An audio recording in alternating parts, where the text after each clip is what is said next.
ನಮ್ಮ ರಾಜ್ಯದ ಅಧ್ಯಕ್ಷರು ಯುವ ನೇತಾರರು ಆದಂತಹ ಸನ್ಮಾನ್ಯ ಶ್ರೀ ವಿಜೇಂದ್ರ ಅವರೇ, ವಿರೋಧ ಪಕ್ಷದ ನಾಯಕರು ಆತ್ಮೀಯರಾದಂತಹ ಅಶೋಕ್ ಅವರೇ, ನಮ್ಮೆಲ್ಲರ ಹಿರಿಯರು ಮತ್ತು ಇವತ್ತು ಭಾರತೀಯ ಜನತಾ ಪಕ್ಷವನ್ನು ಸೇರುತ್ತಿರುವಂತಹ ಮಾಜಿ ಉಪಸಭಾಪತಿಗಳು, ಮಾಜಿ ಮಂತ್ರಿಗಳಾದಂತಹ ಹನಗಲಿನ 6 ಬಾರಿ ಶಾಸಕರಾಗಿರುವಂತಹ ಸನ್ಮಾನ್ಯ ಶ್ರೀ ಮನೋಹರ್ ತಸಗರ್ ಸಾಹೇಬ್ರೆ ಹಾಗೂ ಇಲ್ಲಿ ನಡೆದಂಥ ಅವರ ಎಲ್ಲ ಬೆಂಬಲಿಗರೇ ಮತ್ತು ವಿಶೇಷವಾಗಿ ಆಗಮಿಸಿರುವಂತಹ ಶಿವರಾಜ್ ಸಜ್ಜನ್ ಅವರೇ ಮತ್ತು ರಾಘವೇಂದ್ರ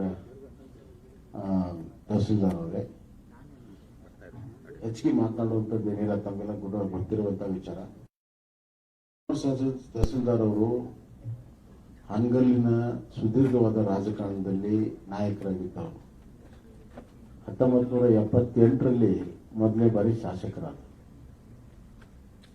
ಅಲ್ಲಿಂದ ನಿರಂತರವಾಗಿ ಹನಗಲ್ ತಾಲೂಕಿನ ರಾಜಕಾರಣದಲ್ಲಿ ಸಕ್ರಿಯವಾಗಿದ್ದರು. 83ರಲ್ಲಿ ನಮ್ಮ ಸಿಎಂ ಉದಾಸಿ ಅಣ್ಣವರು ಇಂಡಿಪೆಂಡೆಂಟ್ ರಾಷ್ಟ್ರ. ಅದಾದ್ಮೇಲೆ ಹನಗಲ್ ತಾಲೂಕಿನ ರಾಜಕಾರಣ 2 ವ್ಯಕ್ತಿಗಳ ಕೇಂದ್ರಿತವಾಗಿತ್ತು. ಒಂದು ಸಿಎಂ ಉದಾಸಿ ಅವರು, ಇನ್ನೊಂದು ತಹಸೀಲ್ದಾರ್. ಅವರ ರಾಜಕಾರಣ ಹೆಂಗಿತ್ತಂದ್ರೆ, ಎಷ್ಟೇ ಪೈಪೋಟಿ ಆಗಲಿ, ಎಷ್ಟೇ ಎಲೆಕ್ಷನ್ ಸ್ಪರ್ಧೆ ಮಾಡಿದ್ರು ಕೂಡ ಕ್ಷೇತ್ರದ ಅಭಿವೃದ್ಧಿಗಾಗಿ ಇಬ್ಬರು ಶ್ರಮಿಸ್ತಿದ್ರು ಮತ್ತು ವೈಯಕ್ತಿಕವಾಗಿ ಒಬ್ಬರೊಬ್ಬರು ಗೌರವಿಸ್ತಿದ್ರು. ಇಬ್ಬರಲ್ಲಿ ಆ ಹಿರೇತನ ಇತ್ತು, ಆ ಬಿಚ್ಚದಿತನ ಇತ್ತು ಮತ್ತು ಒಬ್ಬರನ್ನೊಬ್ಬರನ್ನ ಗೌರವಿಸಬೇಕನ್ನುವಂತ ಒಂದು ಮಾನವೀಯ ಗುಣಗಳನ್ನು ಇಟ್ಕೊಂಡು ಅತ್ಯಂತ ಪ್ರೀತಿ ವಿಶ್ವಾಸದಿಂದ ಇತ್ತು. ಎಂದೂ ಕೂಡ ಇಲೆಕ್ಷನ್ ಹೊರತುಪಡಿಸಿದ ಮೇಲೆ ಎಂದೂ ಕೂಡ ವೈರತ್ವ ಸಾಧನೆ ಎಂದೂ ಕೂಡ ಇರಲಿಲ್ಲ. ಹೀಗಾಗಿ ಎರಡೂ ಕಡೆ ಎರಡೂ ಪಕ್ಷದವರು ನೆಮ್ಮದಿಯಿಂದ ಇದ್ರು. ಗೆದ್ರು ಅಷ್ಟೇ, ಸೋತರು ಅಷ್ಟೇ. ಈ ಬರೀ ಅವ್ರು ಗೆದ್ದಾರಪ್ಪ ಬಿಡಪ್ಪ, ನೆಕ್ಸ್ಟ್ ಟೈಮ್ ನಾವು ಗೆದ್ದೇವೆ. ಇವನ್ ಜನರು ಕೂಡ ಅತ್ಯಂತ ಸಹೋದರ ಭಾವನೆಯಲ್ಲಿದ್ದರು. ಆದ್ರೆ ಇತ್ತೀಚಿನ ರಾಜಕಾರಣ ಹಂಗಾಗಲಿಲ್ಲ. ಇತ್ತೀಚಿನ ರಾಜಕಾರಣ ಇವತ್ತು ಆ ಹನಗಲ್ ತಾಲೂಕಿನ ಈ ಸೌಹಾರ್ದತೆಯ ವಾತಾವರಣವನ್ನ ಕಲುಷಿತಗೊಂಡಿದೆ. ವ್ಯಕ್ತಿಗತ ದ್ವೇಷದ ರಾಜಕಾರಣ ಹೆಚ್ಚಾಗಿದೆ. ಇದರಿಂದ ಜನಸಾಮಾನ್ಯರು ಬೇಸತ್ತು ಹೋಗಿದ್ದಾರೆ. ಹನಗಲ್ ರಾಜಕಾರಣ ಎಂದು ಪೊಲೀಸ್ ಸ್ಟೇಷನ್ ರಾಜಕಾರಣ ಇರಲಿಲ್ಲ. ಆದ್ರೀಗ ಮಾತೆತ್ತಿದ್ರೆ ಪೊಲೀಸ್ ಸ್ಟೇಷನ್ ಒಳಗಡೆ ಹಾಕೋದು, ಹೊರಗಡೆ ತೆಗೆಯುವಂಥದ್ದು ನಡೀತಾ ಇದೆ. ಪೊಲೀಸ್ ಸ್ಟೇಷನ್ ಅಂದ್ರೆ ಮತ್ತೆ ಬೇರೆ ಏನಿದೆ, ಅಲ್ಲೇ ಒಳ್ಳೆಯವರು ಹೋಗ್ತಾರ. ಸಜ್ಜನರು ಪೊಲೀಸ್ ಸ್ಟೇಷನ್ಗೆ ಹೋದ್ರು ಅಂತ ಎಲ್ಲರೂ ಕೇಳಿ. ಆದ್ರಿಂದ ಮನೋಹರ್ ತಹಸೀಲ್ ಸಾಹೇಬರು ಬಹಳ ಯೋಚನೆಯನ್ನ ಮಾಡಿ ಸುದೀರ್ಘವಾಗಿ ಕಾಂಗ್ರೆಸ್ನಲ್ಲಿದ್ದು, ಕಾಂಗ್ರೆಸ್ನ ಜಿಲ್ಲಾ ಮಟ್ಟದಲ್ಲಿ ಕಟ್ಟಿದವರು, ಜಿಲ್ಲಾ ಅಧ್ಯಕ್ಷರಾಗಿ 10-12 ವರ್ಷ ಇದ್ದವರು. 10-12 ವರ್ಷ ಕಾಂಗ್ರೆಸ್ ಜಿಲ್ಲಾ ಅಧ್ಯಕ್ಷರಾಗಿ ಕಟ್ಟಿದಂತ ಮನುಷ್ಯರಿಗೆ ಇವತ್ತು ಭ್ರಮ ನಿರಸನ ಆಗಿದೆ, ಬೇಜಾರಾಗಿದೆ. ಏನಪ್ಪಾ ಕೊನೆ ಕಾಲದಲ್ಲಿ ನಾವು ನಮ್ಮ ಜನರನ್ನ ಈ ತರ ನಾವು ನೋಡ್ಕೊಳ್ತಾ ಇದ್ದೇವಲ್ಲ, ಸರಿಯಲ್ಲ, ಅವ್ರ ರಕ್ಷಣೆ ಮಾಡಬೇಕು ಅನ್ನುವಂತ ಕಾರಣದಿಂದ ಅವರು ಬಹಳ ವಿಚಾರ ಮಾಡಿ ಒಂದು ನಿರ್ಣಯವನ್ನ ಮಾಡಿ, ಈ ದೇಶದ ಭವಿಷ್ಯ ಪ್ರಧಾನಮಂತ್ರಿ ನರೇಂದ್ರ ಮೋದಿಯವರ ಕೈಯಲ್ಲಿ ಸುರಕ್ಷಿತವಾಗಿದೆ. ಈ ದೇಶ ಅಭಿವೃದ್ಧಿ ಹೊಂದಬೇಕಾದ್ರೆ ಅವರ ನಾಯಕತ್ವ ಅವಶ್ಯಕತೆ ಇದೆ ಮತ್ತು ರಾಜ್ಯದಲ್ಲಿರುವಂತಹ ಈ ಸರ್ಕಾರ ಬಡವರ ಮತ್ತು ರೈತರ ವಿರೋಧಿ ಇರೋದ್ರಿಂದ, ಹಿಂದುಳಿದ ವಿರೋಧಿ ಇರೋದ್ರಿಂದ ನಾನು ಇದನ್ನ ನೋಡ್ಕೊಂಡು ಸುಮ್ಮನೆ ಕೂತ್ಕೊಳ್ಳೋಕ್ಕಾಗಲ್ಲ ಅಂತ ಹೇಳಿ ಇವತ್ತು ನಮ್ಮ ಪಕ್ಷವನ್ನು ಸೇರ್ತಾ ಇದ್ದೆ. ನಾನು ಬೈ ಎಲೆಕ್ಷನ್ ಅಲ್ಲಿ ಹೇಳಿದೆ ಅವ್ರಿಗೆ, ತಾವು ಅಥವಾ ತಮ್ಮ ಮಗನ ಸೇರಿಸಿಬಿಡ್ರಿ ಅಂತ. ಸೇರಿಸಿದ್ರೆ ಅವತ್ತೇ ನಮ್ಗೆ ವಿಜಯ ಆಗ್ತಿತ್ತು.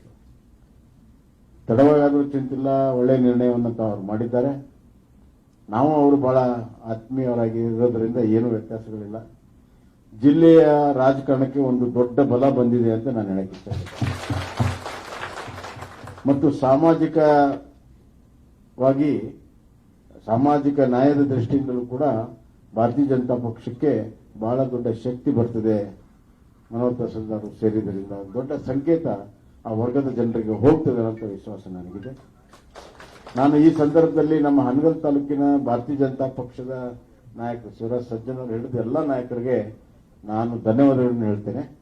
ಅವರು ನಾನು ಒಂದು ಮಾತು ಹೇಳಿದಾಗ ಎಲ್ಲರೂ ಬಹಳ ಸಂತೋಷದಿಂದ, ಅತ್ಯಂತ ಹೃದಯದ ಅಂತರಾಳದಿಂದ ಸಂತೋಷವನ್ನು ವ್ಯಕ್ತಪಡಿಸಿ ಎಲ್ಲ ಸೇರಿಸ್ಕೊಳ್ರಿ ಅಂತ ಹೇಳಿದ್ರು. ಅದು ಅವರ ದೊಡ್ಡ ಗುಣ ಅಂತ ನಾನು ಭಾವಿಸ್ತೇನೆ. ಇದ್ಯಾಕೆ ಸಾಧ್ಯ ಆಯ್ತಂದ್ರೆ ಯಾವುದೇ ದ್ವೇಷ ರಾಜಕಾರಣ ಇಲ್ಲದಕ್ಕಾಗಿ, ತಹಸೀಲ್ದಾರ್ ದ್ವೇಷ ಮಾಡಿರಲಿಲ್ಲ ಅನ್ನೋಂಥ ಕಾರಣಕ್ಕಾಗಿನೇ, ಮತ್ತು ತಾವೆಲ್ಲ ಬಂದಿದ್ದು ಉದಾಸಿಯವರು ದ್ವೇಷ ಮಾಡಿಲ್ಲ ಅನ್ನೋ ಕಾರಣಕ್ಕಾಗಿ. ಹೀಗಾಗಿ ಪ್ರೀತಿ ರಾಜಕಾರಣಕ್ಕಾಗಿ ನಾವೆಲ್ಲ ಒಂದಾಗಿದ್ದೇವೆ. ಪ್ರೀತಿ ರಾಜಕಾರಣವನ್ನು ಮಾಡ್ಕೊಂಡು ಹೋಗೋಣ, ಜನರ ಕಲ್ಯಾಣಕ್ಕೆ ರಾಜಕಾರಣ ಮಾಡೋಣ. ಹೋರಾಟಗಾರರಿದ್ದಾರೆ ತಹಸೀಲ್ದಾರರು, ನಾವು ಕೂಡ ನೆಲಗಟ್ಟದಿಂದ ಬಂದಂಥವ್ರು, ಹೋರಾಟ ಮಾಡಿದವರು. ನಾವೆಲ್ಲರೂ ಒಂದಾಗಿದ್ರೆ ಜಿಲ್ಲೆಗೆ ಒಳ್ಳೇದಾಗುತ್ತೆ, ರಾಜ್ಯಕ್ಕೆ ಒಳ್ಳೇದಾಗುತ್ತೆ. ಅದಕ್ಕೆ ಅವ್ರು ಹೇಳಿದ ತಕ್ಷಣ ನಮ್ಮ ನಾಯಕರಾದಂಥ ಸರ್ವೋಚ್ಚ ನಾಯಕರಾದಂಥ ಯಡಿಯೂರಪ್ಪಾಜಿಗೆ ನಾವು ಹೋಗಿ ಹೇಳಿದೆ. ಅವರು ಕೂಡ ಬಹಳ ಸಂತೋಷಪಟ್ಟರು, ಮತ್ತೆ ಅವ್ರನ್ನ ಭೇಟಿನೂ ಕೂಡ ಮಾಡಿಸಿದ್ದೆ ಕಳೆದ ಬಾರಿ. ಇವತ್ತು ಕೂಡ ತಾವೆಲ್ಲ ಭೇಟಿಯಾಗಿದ್ದೀರಿ, ಯಡಿಯೂರಪ್ಪ ಸಾಹೇಬ್ರಿಗೆ ಭೇಟಿಯಾಗಿ ಬಂದಿದ್ದೀರಿ. ಈಗ ನಮ್ಮ ಅಧ್ಯಕ್ಷರಂತ ವಿಜಯೇಂದ್ರ ಮತ್ತು ಅಶೋಕ್ ಅವರ ಸಮ್ಮುಖದಲ್ಲಿ ಪಕ್ಷ ಸೇರುವಂತ ಕೆಲಸ ಆಗಲಿ, ಅವ್ರಿಗೆ ಬಹಳಷ್ಟು ಕೆಲಸ ಇರೋದ್ರಿಂದ ಹೆಚ್ಚಿಗೆ ಸಮಯ ವ್ಯರ್ಥ ಮಾಡ್ದೇನೆ ಈ ಪ್ರಕ್ರಿಯೆಯನ್ನು ಆದಷ್ಟು ಬೇಗನೆ ಮುಗಿಸ್ಬಿಡೋಣ ಅನ್ನುವಂಥ ಮಾತನ್ನು ಹೇಳಿ, ನಾನು ಹೃದಯಪೂರ್ವಕವಾಗಿ ಹೃದಯ ಅಂತರಾಳದಿಂದ ಮನೋಹರ್ ತಹಸೀಲ್ದಾರರನ್ನ ಸ್ವಾಗತ ಮಾಡ್ತೇನೆ. ಮತ್ತು ಅವರಿಗೆ ಅವರ ಹಿರಿತನಕ್ಕೆ, ಅವರ ಅನುಭವಕ್ಕೆ ನಾವು ಏನು ಗೌರವ ಕೊಡಬೇಕು ಅದನ್ನು ಸಂಪೂರ್ಣವಾಗಿ ನಾವು ಕೊಡ್ತೇವೆ. ನೀವು ಇವತ್ತಿನಿಂದ ಮತ್ತು ಅಲ್ಲಿ ಊರಲ್ಲಿರುವಂತಹ ನಿಮ್ಮ ಎಲ್ಲ ಬೆಂಬಲಿಗರು ಎಲ್ಲರೂ ಕೂಡ ಇವತ್ತಿನಿಂದ ಭಾರತೀಯ ಜನತಾ ಪಕ್ಷದ ಸಕ್ರಿಯ ಸದಸ್ಯರಾಗಿ ನಾವೆಲ್ಲರೂ ಕಾರ್ಯಚಟುವಟಿಕೆ ತೊಡಕೋಬೇಕು ಅನ್ನುವಂಥ ವಿನಂತಿಯನ್ನು ಮಾಡಿ ನನ್ನ ಮಾತನ್ನು ಮುಗಿಸ್ತೇನೆ.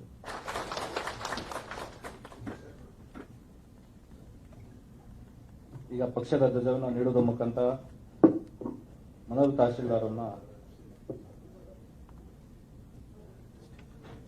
ಪಕ್ಷಕ್ಕೆ ಸೇರ್ಪಡೆ ಮಾಡಿಕೊಳ್ಳಲಾಗುತ್ತದೆ. ಭಾರತ್ ಮಾತಾ ಕಿ, ಭಾರತ್ ಮಾತಾ ಕಿ, ಭಾರತೀಯ ಜನತಾ ಪಾರ್ಟಿಗೆ, ಸರ್ ಕುತ್ಕೊಳ್ಳಿ, ಸರ್ ನೀವೆಲ್ಲ ಕುತ್ಕೊಳ್ಳಿ, ಕವರ್ ಆಗಲ್ಲ. ಭಾರತೀಯ ಜನತಾ ಪಾರ್ಟಿಗೆ, ಭಾರತೀಯ ಜನತಾ ಪಕ್ಷಕ್ಕೆ, ಭಾರತ್ ಮಾತಾ ಕಿ, ಭಾರತ್ ಮಾತಾ ಕಿ.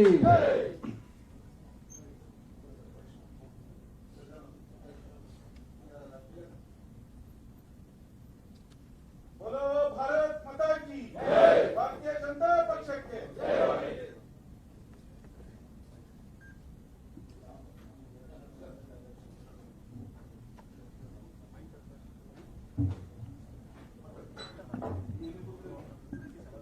ಓಡಾಡ್ಬಿಡ್ರಿ ಅಣ್ಣ.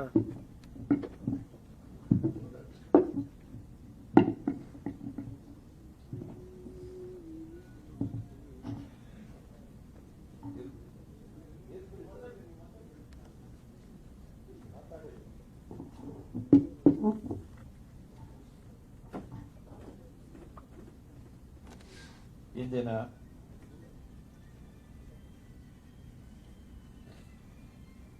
ಬಿಜೆಪಿಗೆ ಸೇರ್ಪಡೆ ಆಗುವಂತ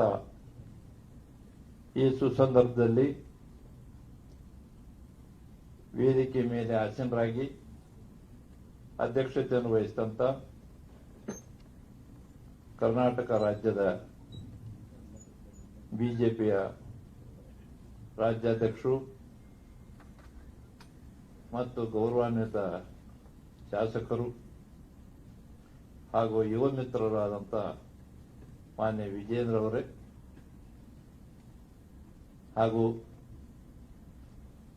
ವಿಧಾನಸಭೆಯಲ್ಲಿ ವಿರೋಧ ಪಕ್ಷದ ನಾಯಕರಾಗಿ ಸಮರ್ಥವಾಗಿ ಕಾರ್ಯನಿರ್ವಹಿಸುತ್ತಿರುವಂತ ಮಾನ್ಯ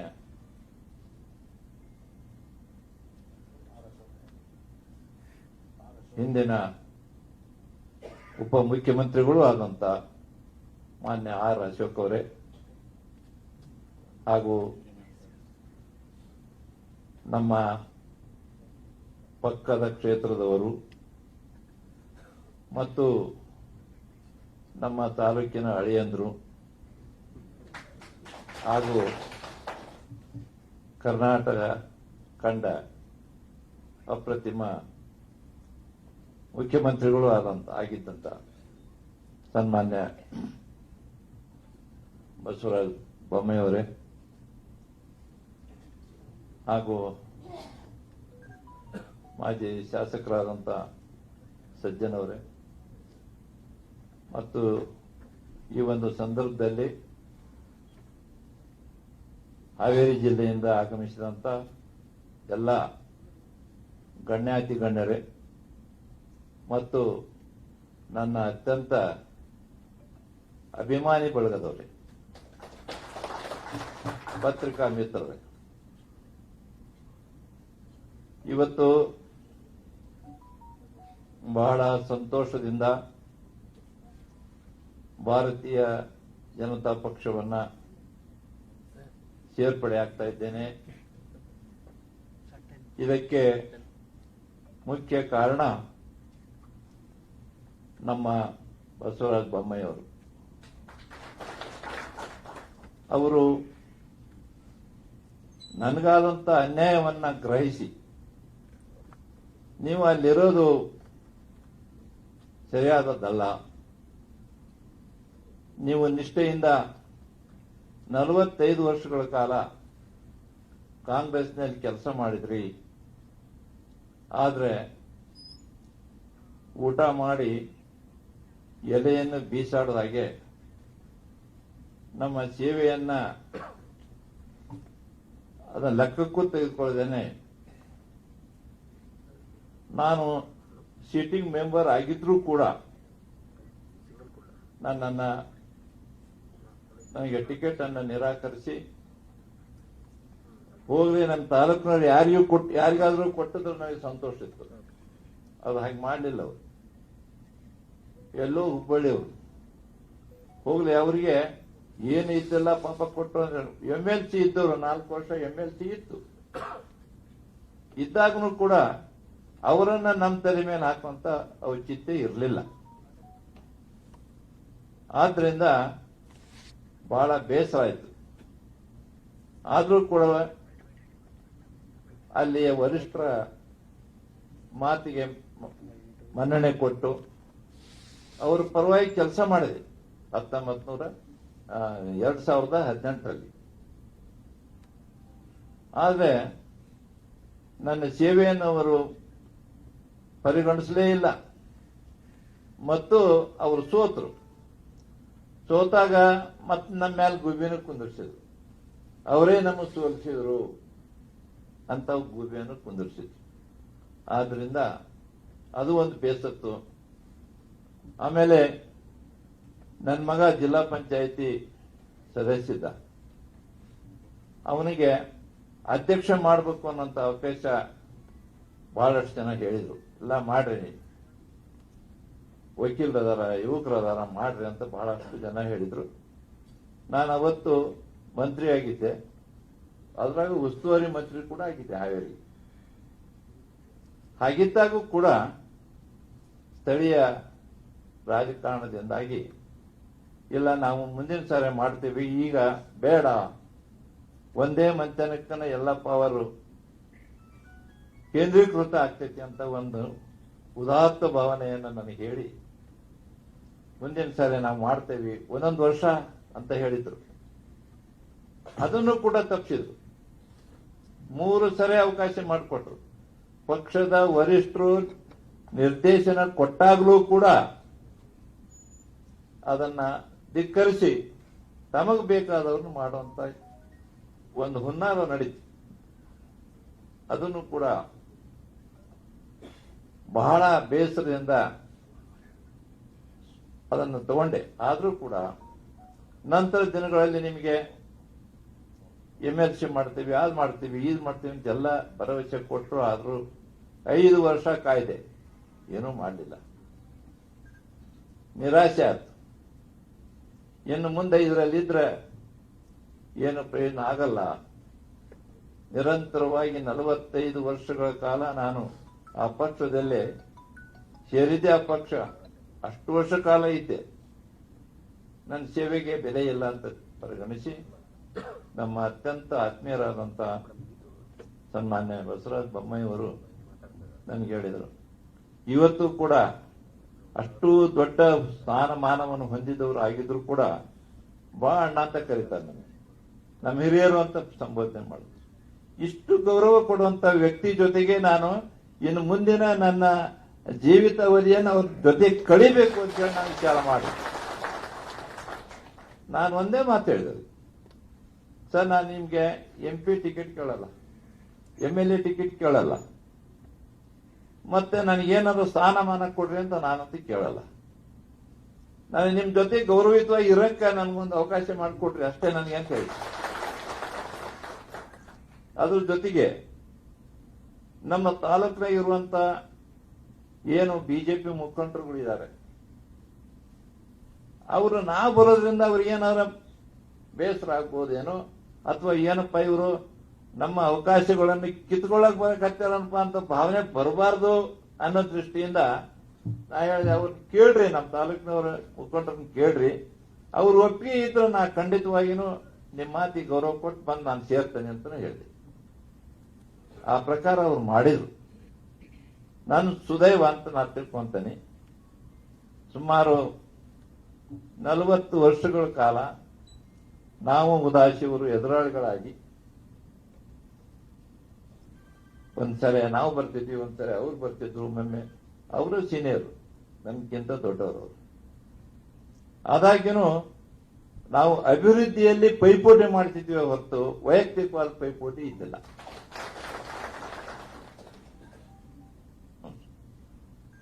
ಆದ್ರಿಂದ ಅವರು ಕೊನೆಗೆ ನಾವು ಅವರು ಕೂಡ ಬಹಳಷ್ಟು ಹತ್ತಿರದ ಆಗಿದ್ವಿ. ಆದ್ರೆ ದುರ್ದೈವ ನಮ್ಮನ್ನ ದೂರ ಮಾಡಿದ್ರು. ಈಗ ನಾನಂತೂ ಪ್ರಾಂಜಲ ಮನಸ್ಸಿನಿಂದ ಈ ಪಕ್ಷವನ್ನ ಸೇರಿದ್ದೇನೆ. ಅದಕ್ಕೂ ಇನ್ನೂ ಒಂದು ಮುಖ್ಯ ಕಾರಣ ಏನಂದ್ರೆ, ಇಂದಿನ ದೇಶದ ಪರಿಸ್ಥಿತಿ ಏನಾಗಿದೆ ಅಂದ್ರೆ ಅಸ್ಥಿರತೆ ಮೂಡಿಸಬೇಕು ಅನ್ನುವಂತ ದೃಷ್ಟಿಯಿಂದ ನಮ್ಮ ಸುತ್ತಮುತ್ತಲಿರುವಂತ ಎಲ್ಲ ರಾಷ್ಟ್ರಗಳು ಕೂಡ ನಮ್ಮ ಮೇಲೆ ಹಲ್ಮೆಸಿತಾ ಇವೆ. ಇವತ್ತು ಒಂದು ದೃಢವಾದಂತ ಶಕ್ತಿಯುತವಾದಂತ ಒಂದು ಸರ್ಕಾರ ಬೇಕು. ಅದಕ್ಕೆ ನಾಯಕತ್ವ ಬಹಳ ಮುಖ್ಯ. ಇವತ್ತು ಯಾರಾದರೂ ಹೇಳ್ತಾರೆ ವಿಶ್ವದಲ್ಲಿನೇ ಅತ್ಯಂತ ಶ್ರೇಷ್ಠ ನಾಯಕ ಅಂತಂದ್ರೆ ಸನ್ಮಾನ್ಯ ಮೋದಿಯವರು ಅಂತ ಹೇಳ್ತಾರೆ. ಅವರ ನಾಯಕತ್ವವನ್ನು ಮಾಡ್ತಾ ಇರುವಂತ ಅಭಿವೃದ್ಧಿ ಪರವಾದ ಕೆಲಸವನ್ನ ಮುಂದಾಲೋಚನೆ ಮಾಡಿ ದೂರದೃಷ್ಟಿಯೇ ಒಂದು ಅವರ ವಿಚಾರವನ್ನ ನಾನು ತಿಳ್ಕೊಂಡಾಗ ಇವರು ನಮ್ಮ ದೇಶದ ಚುಕ್ಕಾಣಿ ಹಿಡಿಯೋದಕ್ಕೆ ಈಗೆಲ್ಲ ಇನ್ನೂ 10 ವರ್ಷ ಆಗಿದೆ, ಇನ್ನೂ 10 ವರ್ಷನಾದ್ರೂ ಅವರು ಈ ದೇಶದ ಪ್ರಧಾನಮಂತ್ರಿ ಆಗಿರಬೇಕು ಅನ್ನೋಂತ ಒಂದು ಸಂಕಲ್ಪ ಕೂಡ ನನ್ನಲ್ಲಿ ಬಂತು. ಆದ್ದರಿಂದ ಅವರ ಕೈ ಬಲಪಡಿಸಬೇಕು. ನನ್ನ ಕೈಲಾದಂತ ಅಳಿಲು ಸೇವೆಯನ್ನ ಮಾಡುವ ಮುಖೇನ ಆ ಪಕ್ಷಕ್ಕೆ ನನ್ನ ಋಣವನ್ನ ನಾನು ತೀರಿಸ್ತೇನೆ ಅನ್ನುವಂತ ಮಾತನ್ನು ಹೇಳ್ತಾ, ನಾವೆಲ್ಲರೂ ಕೂಡ ಸನ್ಮಾನ್ಯ ಮೋದಿಯವರ ಕೈ ಬಲಪಡಿಸಬೇಕು. ಮತ್ತೆ ಮರಳಿ ಈ ರಾಜ್ಯದಲ್ಲಿ ಬಿಜೆಪಿ ಸರ್ಕಾರ ಬರಬೇಕು. ಜೊತೆಗೆ ನಾನು ಒಂದು ಈ ಸಂದರ್ಭದಲ್ಲೇ ಪ್ರಸ್ತುತನೂ ಅಪ್ರಸ್ತುತ ಗೊತ್ತಿಲ್ಲ, ನಾನು ಹೇಳಲೇಬೇಕಾಗತ್ತೆ, ನಾನು ಜನ ಅಭಿಪ್ರಾಯವನ್ನು ನಾನು ಹೇಳಬೇಕಾಗತ್ತೆ. ಏನಂದ್ರೆ ಮುಂಬರುವಂತ ಲೋಕಸಭಾ ಚುನಾವಣೆ ಅತಿ ಮುಖ್ಯವಾದದ್ದು. ಆ ಚುನಾವಣೆಯಲ್ಲಿ ನಮ್ಮ ಹಾವೇರಿ ಕ್ಷೇತ್ರಕ್ಕೆ ಒಬ್ಬ ಅತ್ಯುತ್ತಮ ವ್ಯಕ್ತಿಯನ್ನ ಕೊಡಬೇಕು ಅಂತ ಎಲ್ಲರೂ ಅಭಿಪ್ರಾಯ ಇದೆ. ಈ ಬಹಳಷ್ಟು ಜನ ಇದ್ದಾರೆ, ಬಹಳಷ್ಟು ಜನ ಒಳ್ಳೆ ವ್ಯಕ್ತಿಗಳು ಇದಾರೆ. ಯಾವ ಕೆಟ್ಟ ಇವರು ಒಳ್ಳೆಯದು ಅಂತ ಹೇಳಲ್ಲ. ಜನಾಭಿಪ್ರಾಯ ಏನಿದೆಪ್ಪ ಅಂದ್ರೆ, ಇವತ್ತು ಸನ್ಮಾನ್ಯ ಬೊಮ್ಮಾಯಿಯವರು ಈ ರಾಜ್ಯದ ಮುಖ್ಯಮಂತ್ರಿಗಳಾಗಿ ಅತ್ಯುತ್ತಮ ಕೆಲಸ ಮಾಡ್ಯಾರ. ಇಂತಹ ಸಂದಿಗ್ಧ ಸಂದರ್ಭದಲ್ಲಿ ಅವರನ್ನ ಲೋಕಸಭಾ ಅಭ್ಯರ್ಥಿ ಮಾಡಬೇಕು ಅಂತ ಜನರ ಅಭಿಪ್ರಾಯ. ಅದಕ್ಕೆ ನಂದು ಕೂಡ ಸಂಪೂರ್ಣ ಸಹಕಾರ ಕೊಡ್ತೇವೆ. ರಾತ್ರಿ ಹಗಲು ನಾವು ಕೆಲಸನೂ ಮಾಡ್ತೇವೆ, ಅವ್ರನ್ನ ಆಶೆ ತರ್ತೇವೆ. ಈ ರಾಷ್ಟ್ರದಲ್ಲಿ ಮೋದಿ ಸರ್ಕಾರ ಬರೋದು ನಿಕ್ಕಿ ಅನ್ನೋದು ಎಲ್ಲರಿಗೂ ಗೊತ್ತಾಗಿದೆ. ಆದ್ದರಿಂದ ಈ ಒಂದು ಅವಕಾಶವನ್ನ ಮಾಡಿಕೊಟ್ಟ ಖಂಡಿತವಾಗಿಯೂ ನಾವು ಅವರನ್ನು MP ಮಾಡಿ ನಿಮ್ಮ ಮುಂದೆ ನಿಲ್ಲಿಸ್ತೇವೆ ಅನ್ನೋಂತ ಮಾತನ್ನು ಹೇಳಿ ತಮ್ಮೆಲ್ಲರಿಗೂ ವಂದಿಸಿ ನಾನು 2 ಮಾತು ಮುಗಿಸ್ತೇನೆ.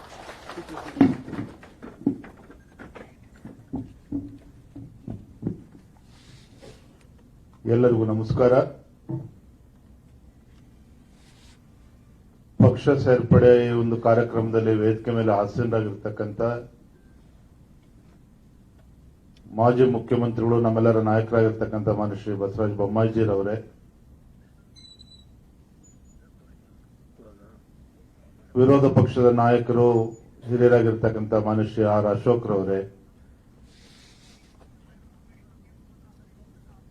ಈಗ ತಾನೇ ನಮ್ಮ ಭಾರತೀಯ ಜನತಾ ಪಾರ್ಟಿಯನ್ನ ಸೇರ್ಪಡೆಗೊಂಡಿರ್ತಕ್ಕಂಥ ಹಿರಿಯರು, ಮಾಜಿ ಸಚಿವರು, ಆತ್ಮೀಯರಾಗಿರ್ತಕ್ಕಂಥ ಮಾನ್ಯ ಶ್ರೀ ಮನೋಹರ್ ತಹಸೀಲ್ದಾರ್ ಅವರೇ, ಇಲ್ಲಿ ಬಂದಿರತಕ್ಕಂಥ ಎಲ್ಲ ಹಾವೇರಿ ಜಿಲ್ಲೆ ಮತ್ತು ಹಾನಗಲ್ ವಿಧಾನಸಭಾ ಕ್ಷೇತ್ರದಿಂದ ಬಂದಿರತಕ್ಕಂಥ ಎಲ್ಲ ಮನೋಹರ್ ತಹಸೀಲ್ದಾರ್ ಜಿರವರ ಎಲ್ಲ ಅಭಿಮಾನಿಗಳೇ, ಪಕ್ಷದ ಕಾರ್ಯಕರ್ತರೇ, ಪತ್ರಿಕಾ ಹಾಗೂ ಮಾಧ್ಯಮದ ಸ್ನೇಹಿತರೆ,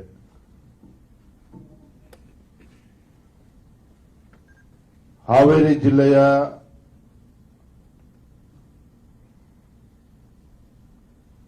ಹಾನಗಲ್ ವಿಧಾನಸಭಾ ಕ್ಷೇತ್ರದಿಂದ ನಿರಂತರವಾಗಿ ಶಾಸಕರಾಗಿ ಆಯ್ಕೆಯಾಗಿ ಸಚಿವರಾಗೂ ಸಹ ಈ ನಾಡಿನ ಸೇವೆನ ಸಲ್ಲಿಸಿರ್ತಕ್ಕಂಥ ಒಬ್ಬ ಹಿರಿಯ ರಾಜಕಾರಣಿ ಮತ್ತು ಮುತ್ಸದ್ದಿ ರಾಜಕಾರಣಿಗಳು. ಇವತ್ತು ಭಾರತೀಯ ಜನತಾ ಪಾರ್ಟಿ ರಾಜ್ಯದ ಅಧ್ಯಕ್ಷನಾಗಿ ಬಹಳ ಸಂತೋಷದಿಂದ ಅವ್ರನ್ನ ಹೃತ್ಪೂರ್ವಕವಾಗಿ ಅವ್ರನ್ನ ಸ್ವಾಗತವನ್ನ ಕೋರ್ತಾ ಇದ್ದೇನೆ. ಅವರು ಭಾರತೀಯ ಜನತಾ ಪಾರ್ಟಿ ಸೇರ್ಪಡೆ ಆಗಿರೋದ್ರಿಂದ ಹಾವೇರಿ ಜಿಲ್ಲೆಗೆ ಒಂದು ದೊಡ್ಡ ಶಕ್ತಿ ಬಂದಂತಾಗಿದೆ. ಒಬ್ಬ ಹಿಂದುಳಿದ ವರ್ಗದ ಧುರೀಣರು ನಮ್ಮ ಪಕ್ಷ ಸೇರ್ಪಡೆ ಆಗಿರ್ತಕ್ಕಂಥದ್ದು ಬಹಳ ಸಂತೋಷನ ತಂದುಕೊಟ್ಟಿದೆ ಅಂತೇಳಿ ಸಂದರ್ಭದಲ್ಲಿ ಮತ್ತೊಮ್ಮೆ ಅವರ ಸ್ವಾಗತನ ಕೋರ್ತಾ ಅವರ ಸುಪುತ್ರ ಇರ್ತಕ್ಕಂಥ ರಾಘವೇಂದ್ರ ತಹಸೀಲ್ದಾರ್ ಅವರನ್ನು ಕೂಡ ಸ್ವಾಗತನ ಮಾಡ್ತಾ ಇದ್ದೇನೆ, ಕೋರ್ತಾ ಇದ್ದೇನೆ. ಆದ್ಮೇಲೆ ಇಡೀ ದೇಶದಲ್ಲಿ ಇವತ್ತು ಕೇಂದ್ರದಲ್ಲಿ ಮತ್ತೊಮ್ಮೆ ಭಾರತೀಯ ಜನತಾ ಪಾರ್ಟಿ ಅಧಿಕಾರಕ್ಕೆ ಬರಬೇಕು, ನಮ್ಮ ಹೆಮ್ಮೆಯ ಪ್ರಧಾನಮಂತ್ರಿ ನರೇಂದ್ರ ಮೋದಿಜಿಯವರು ಮಗದೊಮ್ಮೆ ಪ್ರಧಾನಮಂತ್ರಿ ಆಗಬೇಕು ಅಂತೇಳಿ ಕನ್ನಡ ನಾಡಿನ ಜನತೆ ಇಚ್ಛೆ ಅಷ್ಟಲ್ಲ, ಇಡೀ ದೇಶದ ಜನರ ಇಚ್ಛೆನೂ ಕೂಡ ಹೌದು. ಈಗಾಗಲೇ ಒಂದು ರೀತಿ ಲೋಕಸಭಾ ಚುನಾವಣೆ ಭಾರತೀಯ ಜನತಾ ಪಾರ್ಟಿ ಪರವಾದಂತ ಒಂದು ವಾತಾವರಣ ನಿರ್ಮಾಣ ಆಗಿದೆ. ನಮ್ಮ ಹೆಮ್ಮೆಯ ಪ್ರಧಾನಮಂತ್ರಿ ನರೇಂದ್ರ ಮೋದಿಜಿಯವರು ಕೊಟ್ಟಿರ್ತಕ್ಕಂಥ ಒಂದು ಜನಪರ ಯೋಜನೆಗಳು ಬಡವರ ಪರವಾಗಿ, ರೈತರ ಪರವಾಗಿ, ಹಿಂದುಳಿದ ವರ್ಗಗಳ ಪರವಾಗಿ, ದೀನ ದಲಿತರು, ಪರಿಷ್ಠ ಜಾತಿ, ಪರಿಷ್ಠ ಪಂಗಡಗಳ ಪರವಾಗಿ ಕೊಡ್ತಾ ಇರ್ತಕ್ಕಂಥ ಯೋಜನೆಗಳು ಹುಡುಗಾಟಿಕೆ ಅಲ್ಲ. ಇಂಥ 140 ಕೋಟಿ ಜನಸಂಖ್ಯೆ ಇರ್ತಕ್ಕಂಥ ದೇಶದಲ್ಲಿ ಇವತ್ತು ಭಾರತ ಅಂತ ಹೇಳಿದ್ರೆ ಅಭಿವೃದ್ಧಿ ಆಗೋದಕ್ಕೆ ಸಾಧ್ಯನೇ ಇಲ್ಲ ಅಂತೇಳಿ ಜನರು ಭಾವಿಸ್ತಾ ಇದ್ರು. ಆದ್ರೆ ನರೇಂದ್ರ ಮೋದಿಜಿಯವರ ಕಳೆದ 10 ವರ್ಷಗಳ ಒಂದು ಆಡಳಿತ ವೈಖರಿ ಹೇಗಿದೆಯಪ್ಪ ಅಂತ ಹೇಳಿದ್ರೆ, ಅವರ 10 ವರ್ಷದ ಆಡಳಿತದ ಒಂದು ಪ್ರಭಾವ ಇವತ್ತು ಭಾರತ ಜಗತ್ತಿನಲ್ಲೇ 5ನೇ ದೊಡ್ಡ ಆರ್ಥಿಕ ಶಕ್ತಿಯಾಗಿ ಹೊರಹೊಮ್ಮಿರ್ತಕ್ಕಂಥದ್ದು. 2047ನೇ ಇಸ್ವಿಗೆ ಭಾರತ ಒಂದು ಅಭಿವೃದ್ಧಿ ಹೊಂದಿರತಕ್ಕಂಥ ದೇಶ ಆಗಿ ಪರಿವರ್ತನೆ ಆಗಬೇಕು ಅಂತ ಹೇಳಿ ಇವತ್ತು ನಮ್ಮ ಹೆಮ್ಮೆಯ ಪ್ರಧಾನಮಂತ್ರಿ ಇವತ್ತು ಹಗಲು ರಾತ್ರಿ ಇವತ್ತು ದೇಶದ ಅಭಿವೃದ್ಧಿಯನ್ನ ಗಮನದಲ್ಲಿಟ್ಟುಕೊಂಡು ಭಾರತವನ್ನು ಒಂದು ಅಭಿವೃದ್ಧಿ ರಾಷ್ಟ್ರವನ್ನಾಗಿ, ಒಂದು ಶಕ್ತಿಶಾಲಿ ರಾಷ್ಟ್ರವನ್ನಾಗಿ ಪರಿವರ್ತನೆ ಮಾಡಬೇಕು ಅಂತೇಳಿ ಹಗಲು ರಾತ್ರಿ ಶ್ರಮನ ಹಾಕ್ತಾ ಇದ್ರೆ, ಮತ್ತೊಂದು ಕಡೆ ಕರ್ನಾಟಕ ರಾಜ್ಯದಲ್ಲಿ ಅಸ್ತಿತ್ವದಲ್ಲಿರ್ತಕ್ಕಂಥ ಹೊಸ ಸರ್ಕಾರ, ಕಾಂಗ್ರೆಸ್ ಸರ್ಕಾರ, ನಾನು ಹೇಳ್ತೀನಿ ಆತ್ಮೀಯ ಕಾರ್ಯಕರ್ತ ಬಂಧುಗಳೇ, ಇಡೀ ದೇಶದಲ್ಲಿ ಹೊಸ ಸರ್ಕಾರ ಅಧಿಕಾರಕ್ಕೆ ಬಂದು 9 ತಿಂಗಳಲ್ಲಿ ತನ್ನ ಜನಪ್ರಿಯತೆಯನ್ನ ಕಳೆದುಕೊಂಡಿರ್ತಕ್ಕಂಥ ಒಂದು ಸರ್ಕಾರ ಇಡೀ ದೇಶದಲ್ಲಿ ಯಾವ್ದಾರ ಇದ್ರೆ ನಮ್ಮ ರಾಜ್ಯದಲ್ಲಿರ್ತಕ್ಕಂಥ ಕಾಂಗ್ರೆಸ್ ಸರ್ಕಾರ. ಬಡವರ ಪರವಾಗಿ ಚಿಂತನೆ ಇಲ್ಲ, ರೈತರ ಪರವಾಗಿ ಯಾವುದೊಂದು ಕಾಳಜಿ ಇಲ್ಲ, ದಲಿತ, ಪರಿಷ್ಠ ಜಾತಿ, ಪರಿಷ್ಠ ಪಂಗಡ, ಅಲ್ಪಸಂಖ್ಯಾತರ ಪರವಾಗೂ ಕೂಡ ಕೇವಲ ಮೊಸಳೆ ಕಣ್ಣೀರಾಗ್ತಾ ಇರ್ತಕ್ಕಂಥ ರಾಜ್ಯ ಸರ್ಕಾರ ಇವತ್ತು ಜನವಿರೋಧಿ ಸರ್ಕಾರ ಅಂತೇಳಿ ನಾನಷ್ಟೇ ಅಲ್ಲ, ರಾಜ್ಯದಲ್ಲಿ ಇವತ್ತು ಪ್ರತಿಯೊಬ್ಬರು ಕೂಡ ಮಾತನಾಡ್ತಾ ಇದ್ದಾರೆ. ಒಂದೇ ಮಾತಿನಲ್ಲಿ ಹೇಳ್ತಾನೆ, ಭೀಕರ ಬರಗಾಲ ಇದೆ. ಭೀಕರ ಬರಗಾಲ ಇರ್ತಕ್ಕಂಥ ಸಂದರ್ಭದಲ್ಲಿ ಇವತ್ತು ದೇಶದಲ್ಲಿ 9 ರಾಜ್ಯಗಳಲ್ಲಿ ಬರಗಾಲ ಇದೆ. ಆದರೆ ಯಾವುದೇ ಒಬ್ಬ ಮುಖ್ಯಮಂತ್ರಿ ತನ್ನ ರಾಜ್ಯದಲ್ಲಿ ರೈತರಿಗೆ ಸಂಕಷ್ಟಕ್ಕೆ ಪರಿಹಾರ ನೀಡಬೇಕು ಅಂತೇಳಿ ನರೇಂದ್ರ ಮೋದಿಜಿ ಅವ್ರ ಬಗ್ಗೆ ಟೀಕೆ ಮಾಡ್ತಕ್ಕಂಥ ಯಾವುದೇ ಒಬ್ಬ ಮುಖ್ಯಮಂತ್ರಿಗಳು ನೋಡ್ತಾ ಇಲ್ಲ. ಆದ್ರೆ ನಮ್ಮ ರಾಜ್ಯದ ಮುಖ್ಯಮಂತ್ರಿಗಳು ಬರಗಾಲದ ಸಂದರ್ಭದಲ್ಲಿ ರೈತರ ಸಂಕಷ್ಟಕ್ಕೆ ಪರಿಹಾರವನ್ನು ನೀಡದೇನೆ ತನ್ನ ಜವಾಬ್ದಾರಿಯಿಂದ ನುಣುಚಿಕೊಂಡು ಎಲ್ಲಾ ವಿಚಾರದಲ್ಲೂ ಕೂಡ ಕೇಂದ್ರ ಸರ್ಕಾರದ ಮೇಲೆ ಆಪಾದನೆ ಮಾಡ್ತಕ್ಕಂಥದ್ದು. ಬರಗಾಲದ ಸಂದರ್ಭದಲ್ಲಿ ರೈತರಿಗೆ ಪರಿಹಾರವನ್ನು ಕೊಡ್ತಾ ಇಲ್ಲ ಕಾಂಗ್ರೆಸ್ ಸರ್ಕಾರ, ನರೇಂದ್ರ ಮೋದಿಜಿ ಅವರ ಬಗ್ಗೆ ಟೀಕೆಯನ್ನು ಮಾಡ್ತಕ್ಕಂಥದ್ದು. ಒಟ್ಟಾರೆಯಾಗಿ ಹೇಳೋದಾದ್ರೆ ತನ್ನ ವೈಫಲ್ಯಗಳನ್ನ ಮುಚ್ಚಾಕೊಳ್ತಕ್ಕಂಥ ಸಲುವಾಗಿ ಇವತ್ತು ಕುಂತಲ್ಲಿ ನಿಂತಲ್ಲಿ ನರೇಂದ್ರ ಮೋದಿಜಿ ಅವರನ್ನ ಟೀಕೆ ಮಾಡ್ತಾ ಇರ್ತಕ್ಕಂಥ ರಾಜ್ಯದಲ್ಲಿರ್ತಕ್ಕಂಥ ಈ ದುಷ್ಟ ರೈತ ವಿರೋಧಿ, ಬಡವರ ವಿರೋಧಿ ಸರ್ಕಾರ ಏನಿದೆ, ಇದಕ್ಕೆ ತಕ್ಕ ಉತ್ತರವನ್ನ ಮುಂದಿನ ಲೋಕಸಭಾ ಚುನಾವಣೆಯಲ್ಲಿ ನೀಡಬೇಕು. ರಾಜ್ಯದಲ್ಲಿ 28ಕ್ಕೆ 28 ಕ್ಷೇತ್ರಗಳಲ್ಲಿ ಭಾರತೀಯ ಜನತಾ ಪಾರ್ಟಿ ಮತ್ತು ಜೆಡಿಎಸ್ ಪಕ್ಷ ಒಟ್ಟಾಗಿ ಒಂದಾಗಿ ಎಲ್ಲ 28 ಕ್ಷೇತ್ರಗಳು ಕೂಡ ಬಿಜೆಪಿ ಜೆಡಿಎಸ್ ಗೆಲ್ಲಬೇಕು ಅಂತ ನಾವು ಹೊರಟಿರ್ತಕ್ಕಂಥ ಸಂದರ್ಭದಲ್ಲಿ ನಮಗೆ ತುಂಬಾ ಸಂತೋಷ ಆಗಿದೆ. ಹಿರಿಯರಾಗಿರ್ತಕ್ಕಂಥ ಮನೋಹರ್ ತಹಸೀಲ್ದಾರ್ ಅವರು ಇವತ್ತೇನಂದ್ರೆ ಹಾವೇರಿ ಜಿಲ್ಲೆ ಅಂತ ಹೇಳಿದ್ರೆ ಭಾರತೀಯ ಜನತಾ ಪಾರ್ಟಿಗೂ ಮತ್ತು ಹಾವೇರಿ ಜಿಲ್ಲೆಗೂ ಒಂದು ಅವಿನಾಭಾವ ಸಂಬಂಧ ಇರ್ತಕ್ಕಂಥದ್ದು. ಅದೇ ರೀತಿ ರೈತ ನಾಯಕರಾಗಿರ್ತಕ್ಕಂಥ ಸನ್ಮಾನ್ಯ BS ಯಡಿಯೂರಪ್ಪರಿಗೂ ಸಹ ಹಾವೇರಿ ಜಿಲ್ಲೆ ಬಗ್ಗೆ ಒಂದು ಅಪಾರವಾಗಿರ್ತಕ್ಕಂಥ ಒಂದು ಕಾಳಜಿ, ಒಂದು ಅವಿನಾಭಾವ ಸಂಬಂಧ ಇರ್ತಕ್ಕಂಥದ್ದು. ಅಂತ ಒಂದು ಜಿಲ್ಲೆ ಇವತ್ತು ಹಾವೇರಿ ಜಿಲ್ಲೆಯಿಂದ ನಮ್ಮ ಹಿರಿಯ ಮುಖಂಡರಾಗಿರ್ತಕ್ಕಂಥ ಮನೋಹರ್ ತಹಸೀಲ್ದಾರ್ ಅವರನ್ನ ಮತ್ತೊಮ್ಮೆ ನಾನು ಹೃತ್ಪೂರ್ವಕವಾಗಿ ಮತ್ತೊಮ್ಮೆ ಸ್ವಾಗತನ ಕೋರ್ತಾ ಅವ್ರಿಗೆ ಯಾವ ರೀತಿ ಗೌರವನ ನೀಡಬೇಕು ಭಾರತೀಯ ಜನತಾ ಪಾರ್ಟಿ ಅದನ್ನು ಖಂಡಿತ ನೀಡ್ತದೆ ಅಂತ ಹೇಳಿ ಸಂದರ್ಭದಲ್ಲಿ ಅವರಿಗೆ ಭರವಸೆನ ನೀಡ್ತಾ ಅವರ ಒಂದು ಅನುಭವವನ್ನ ರಾಜ್ಯದ ಹಿತದೃಷ್ಟಿಯಿಂದ ಮತ್ತು ಪಕ್ಷದ ಹಿತದೃಷ್ಟಿಯಿಂದ ನಾವು ಸದುಪಯೋಗ ಪಡಿಸ್ಕೊಳ್ತೇವೆ ಅನ್ನೋ ಮಾತನ್ನು ಹೇಳ್ತಾ ಮತ್ತೊಮ್ಮೆ ಅವ್ರಿಗೆ ವಂದಿಸಿ ತಮ್ಮೆಲ್ಲರೂ ಕೂಡ ಮತ್ತೊಮ್ಮೆ ಸ್ವಾಗತನ ಕೋರ್ತಾ ತಮ್ಮೆಲ್ಲರೂ ಕೂಡ ವಂದಿಸಿ ನನ್ನ ಮಾತನ್ನು ಮುಗಿಸ್ತಾ ಇದ್ದೇನೆ. ವಂದನೆಗಳು.